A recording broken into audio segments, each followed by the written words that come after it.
बात 440 वोल्ट के झटके की, जो नेटो को बहुत जोर से लगा।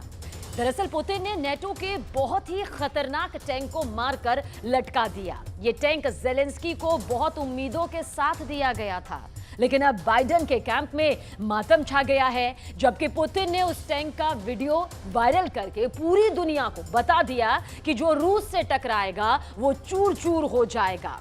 अब ज़ेलेंस्की को लग रहा है कि अगली बारी उनकी है और उन्हें बचाने अब कोई नहीं आएगा।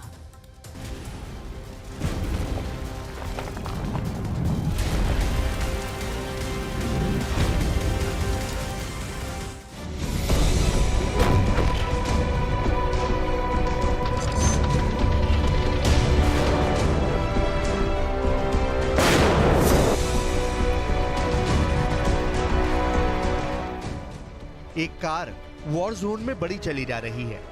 विंडस्क्रीन यानी आगे के शीशे पर गोलियों के निशान हैं। आसपास तबाह हो चुकी बख्तरबंद गाड़ियां और बैटल टैंक देखे जा सकते हैं। ड्राइवर नीचे झुककर वीडियो बना रहा है क्योंकि गोलियों की बौछार जारी है। कह सकते हैं कि यह मौत की घाटी में टहलने जैसा है। अचानक एक ऐसा टैंक नजर आता है जिसे देखकर इस कार का ड्राइवर चौंक जाता है। सवाल है कि यह वीडियो कहां का है? तो जवाब है कि ज़ापोरिज़िया के रोबोटाइन का वीडियो है और यहां काउंटर अटैक के दौरान एक ऐसा वीडियो शूट किया गया है जिसे देखकर यूक्रेन के राष्ट्रपति व्लादिमीर ज़ेलेंस्की के होश उड़ गए हैं। ब्रिटेन के प्रधानमंत्री ऋषि सुनक को बहुत बड़ा झटका लगा है। अमेरिका के राष्ट्रपति जो बाइडेन और उनकी फोर्स कांपने लगी है और ये सब देखकर व्लादिमीर पुतिन ठहाका लगाकर हंस रहे हैं।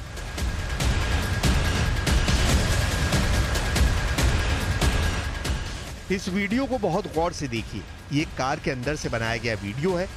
कैमरा वॉर जोन की तरफ है और यहां नजर आता है एक जलता हुआ टैंक।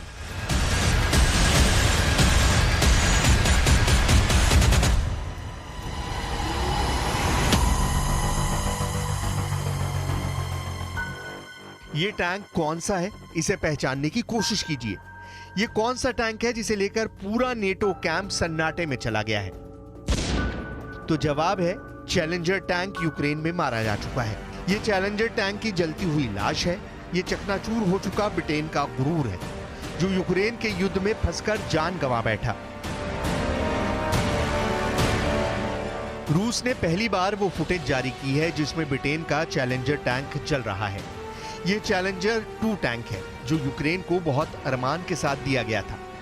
सोचा था रूस की फौज को रौंद डालेगा टैंक, लेकिन अब इसकी लाश ने बहुत सी गलतफहमियों से पर्दा हटा दिया है।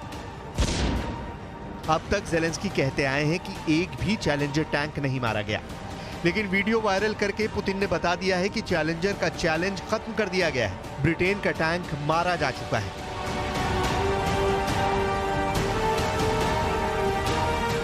चैलेंजर टैंक की लाश का वीडियो जारी होने के बाद पूरा ब्रिटेन सहमा हुआ है। लंदन की खामोशी बता रही है कि पूरा ब्रिटेन इस खबर पर मातम मना रहा है। चैलेंजर टैंक की लाश का वीडियो जारी होने के बाद पूरा अमेरिका डरा हुआ है। न्यूयॉर्क की बेचैनी इस सन्नाटे से साफ नजर आ रही है, क्योंकि अब अमेरिका अपना एब्राम्स टैंक भी यूक्रेन को देने जा रहा है। ऐसे में सवाल है कि क्या पुतिन ने अमेरिका के एब्राम्स टैंक की भी लाश बाइडेन को फ्री डिलीवरी के तौर पर भेजने का इंतजाम कर लिया है?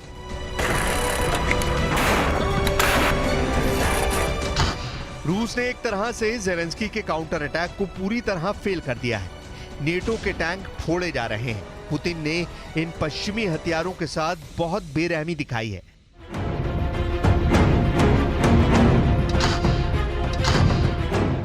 हालात यह है कि ज़ेलेंस्की अब यूरोप और अमेरिका को मुंह दिखाने लायक नहीं रहे हैं। नेटो के टैंक को तबाह करके पुतिन ने बता दिया है कि चाहे लेपर्ड हो या फिर चैलेंजर, रूस के सामने दुश्मन की कोई भी वॉर मशीन टिकने वाली नहीं है।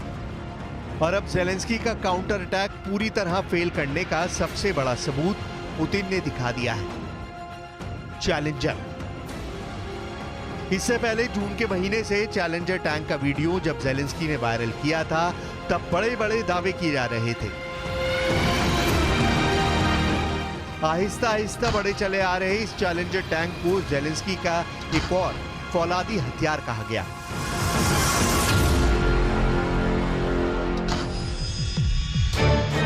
ये यूक्रेन के युद्ध में शामिल हुए चैलेंजर टैंक की पहली तस्वीरें हैं। जून के महीने में पहली बार ब्रिटेन से मिले चैलेंजर टैंक को यूक्रेन के युद्ध में दिखाया गया और अब 4 सितंबर को इसकी लाश पूरी दुनिया में वायरल हो रही है। यानी पुतिन ने नेटो के टैंक का काम खल्लास कर दिया है। जब चैलेंजर टैंक को युद्ध में भेजा गया तब ये वीडियो देखकर ज़ेलेंस्की बहुत ज्यादा खुश थे। ज़ेलेंस्की को लगा कि उनके हाथ में चैलेंजर नहीं बल्कि गेम चेंजर लग गया है। ब्रिटेन ने चैलेंजर टैंक ज़ेलेंस्की को बहुत उम्मीदों के साथ दिया। ब्रिटेन को उम्मीद थी कि इसी टैंक से यूक्रेन की फौज पुतिन के मोर्चों को रौंद कर रख देगी। लेकिन जिस तरह का युद्ध इस वक्त पुतिन लड़ रहे हैं उसमें दुश्मन की मौत तय मानी जा रही है। पुतिन ने इससे पहले लेपर्ड टैंक का शिकार किया और फिर ये वीडियो पूरे यूरोप में वायरल करवा दिया ताकि नेटो इस वीडियो को गौर से देख ले और इस बात को गांठ बांध कर रख ले कि पुतिन की फोर्स के आगे नेटो का हर हथियार फेल होगा, बुरी तरह मारा जाएगा। पुतिन ने इसका ऐलान एक बड़े मंच पर किया जहां से पूरी दुनिया ने समझा कि पुतिन कैसे यूक्रेन में नेटो के हथियारों को एक के बाद एक खत्म करते जा रहे हैं। पुतिन का दावा है कि नेटो ने यूक्रेन को जितने भी टैंक और बख्तरबंद गाड़ियां दी हैं उसमें 30% खत्म हो चुकी हैं। Сегодня я уже говорил о том, что там на одном участке предпринимаются попытки атак силами 2 рот при поддержке 5 танков. На другом участке тоже 1,5 роты примерно при поддержке 2 танков. Танки горят, несколько танков уничтожено, и это в том числе леопарды. И вчера было то же самое. И вчера были леопарды. Они горят.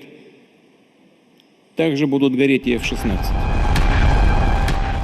पुतिन कह रहे हैं कि नेटो का हर हथियार तबाह किया जाएगा और अगला नंबर F-16 का होगा।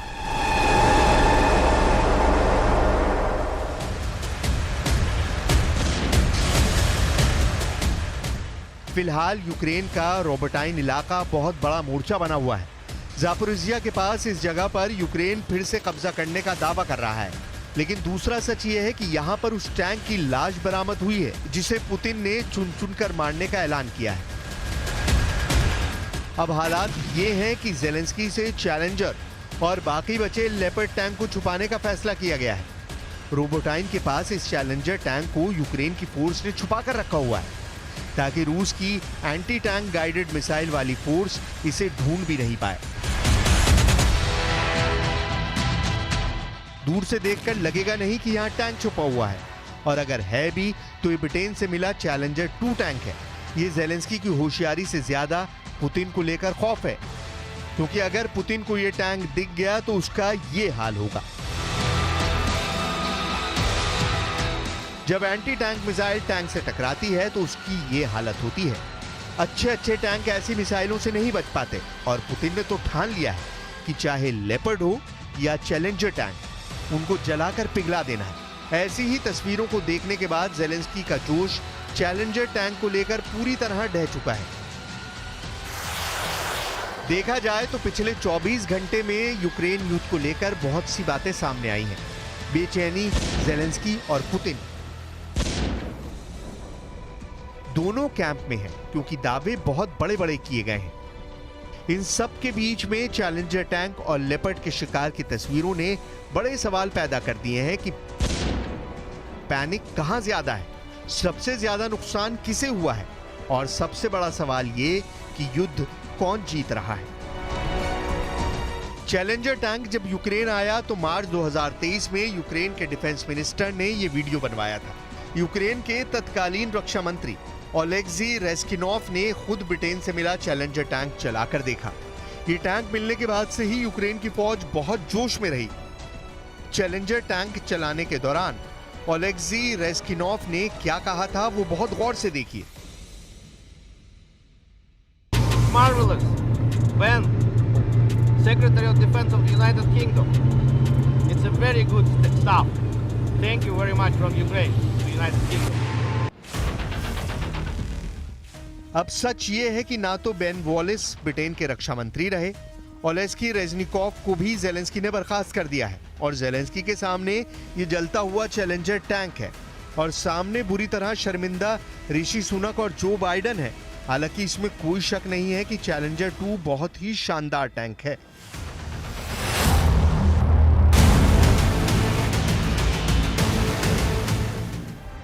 रूस के T-90 जैसे खतरनाक टैंक का मुकाबला करने के लिए ब्रिटेन ने ऐसे 14 टैंक यूक्रेन को फौरन सप्लाई कर दिए थे और अब ये लेपर्ड टैंक के साथ रूस से लड़ रहा है। ब्रिटेन के चैलेंजर की गन 120 मिलीमीटर की है और जर्मनी के लेपर्ड की गन भी इसी साइज की है। ब्रिटेन का चैलेंजर का वजन 65 टन, वहीं लेपर्ड का वजन 70 टन है। चैलेंजर 60 किलोमीटर प्रति घंटे की रफ्तार से दौड़ता है, जबकि लेपर्ड की रफ्तार 70 किलोमीटर प्रति घंटा है। इसमें कोई शक नहीं है कि ये दोनों टैंक ही नेटो के बहुत खतरनाक हथियार माने जाते हैं, लेकिन इसके खिलाफ पुतिन की तैयारी तो और ज्यादा जालिम निकली है।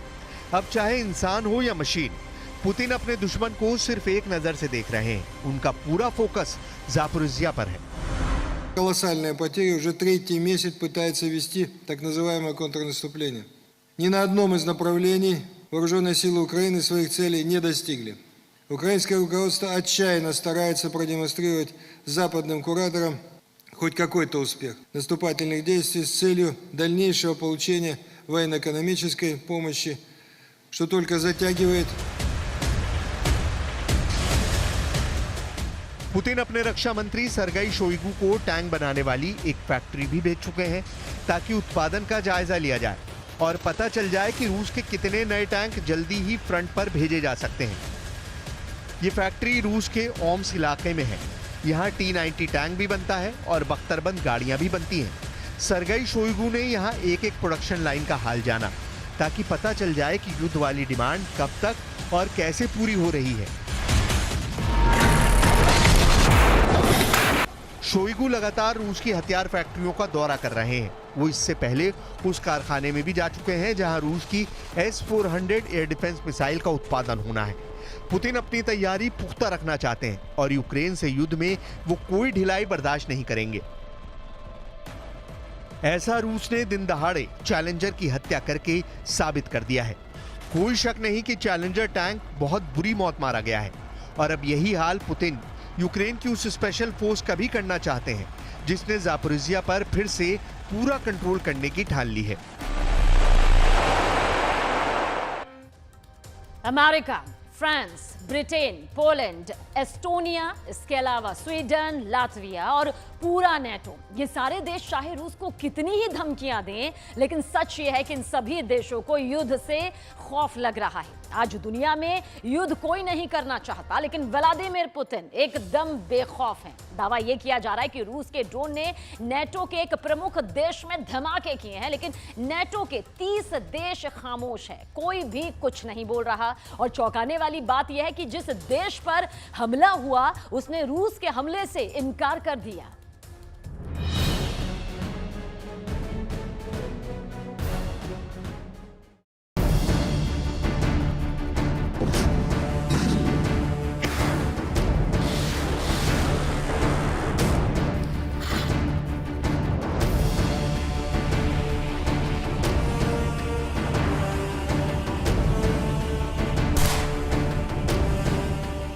पुतिन नेटो देशों की कोई परवाह नहीं करते हैं।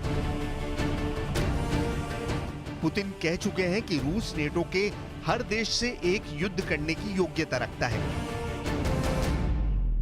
यानी नेटो के 30 देशों से पुतिन अकेले लड़ सकते हैं। पुतिन जो कह रहे हैं उसे कोई और नहीं बल्कि नेटो देश ही सही साबित करने में लगे हुए हैं। पहले जरा यूक्रेन का दावा सुनिए। इन दावों ने दुनिया के कई बड़े बड़े एक्सपर्ट्स को चौंका दिया है। यूक्रेन दावा ये कर रहा है कि नेटो के एक देश पर रूस ने ईरानी ड्रोन से हमला किया, लेकिन इसके बाद भी नेटो का वो देश ये स्वीकार करने को तैयार नहीं कि रूस के ड्रोन ने उसके देश पर हमला किया।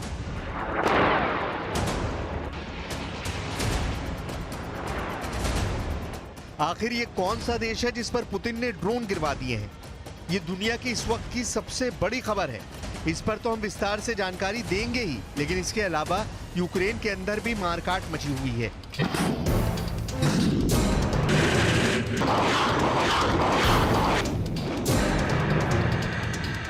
यूक्रेन के जिस रक्षा मंत्री को जेलेंस्की ने बर्खास्त किया है, वो रक्षा मंत्री अब जेलेंस्की पर ही सवाल उठाने लगा है, यूक्रेन को ही गलत साबित करने में जुट गया है। जेलेंस्की की लीडरशिप और जेलेंस्की के फैसलों को ही कटघरे में खड़ा किया जा रहा है। यूक्रेन के अंदर का ये खूनी गदर एक और जंग की तरह है। इसके अलावा रूस के रक्षा मंत्री सरगई शोइगु ने भी जेलेंस्की के जख्मों पर बहुत तगड़ा नमक छिड़का है। आखिर ऐसा क्या किया है पुतिन के इस करीबी लीडर ने, सब कुछ आपको बताने वाले हैं। लेकिन सबसे पहले हम बात करेंगे कि आखिर कैसे और कब रूस ने नेटो के एक और देश को सबक सिखाया और नेटो के 29 देश देखते रह गए।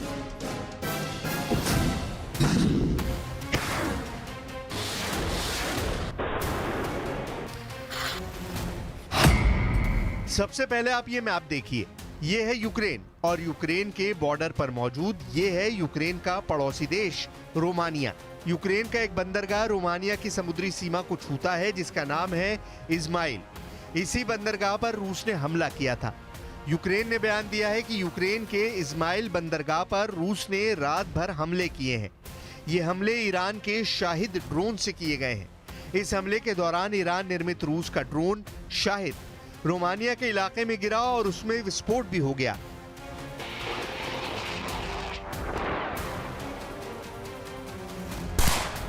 अब ये इसलिए एक बहुत बड़ी बात है क्योंकि रोमानिया नेटो का सदस्य देश है और नेटो का ये उसूल है कि नेटो के किसी एक देश पर हमला पूरे के पूरे नेटो के 30 देशों पर हमले की तरह है। यानी अगर यूक्रेन का दावा सही है कि जब रूस के ड्रोन रोमानिया की सीमा के अंदर गिरे और रोमानिया में रात भर विस्फोट होते रहे, तो फिर यह हमला रोमानिया के साथ साथ नेटो की एकता और अखंडता पर भी है। नियमों के मुताबिक तो अमेरिका और बाकी 29 नेटो देशों को इस पर विरोध करना चाहिए था, लेकिन सब के सब पुतिन के खौफ से खामोश नजर आ रहे हैं। यूक्रेन के विदेश मंत्रालय के प्रवक्ता ओलेग निकोलेंको ने तो सोशल मीडिया पर कहा कि यूक्रेन की राज्य सीमा रक्षक सेवा के अनुसार ईरान से मंगवाया गया ड्रोन शाहिद रात भर रोमानियाई क्षेत्र में गिरता रहा और धमाके भी होते रहे। जब रूस ने डेन्यूब नदी पर मौजूद इस्माइल बंदरगाह पर हमला किया तब रोमानिया में ड्रोन गिरे।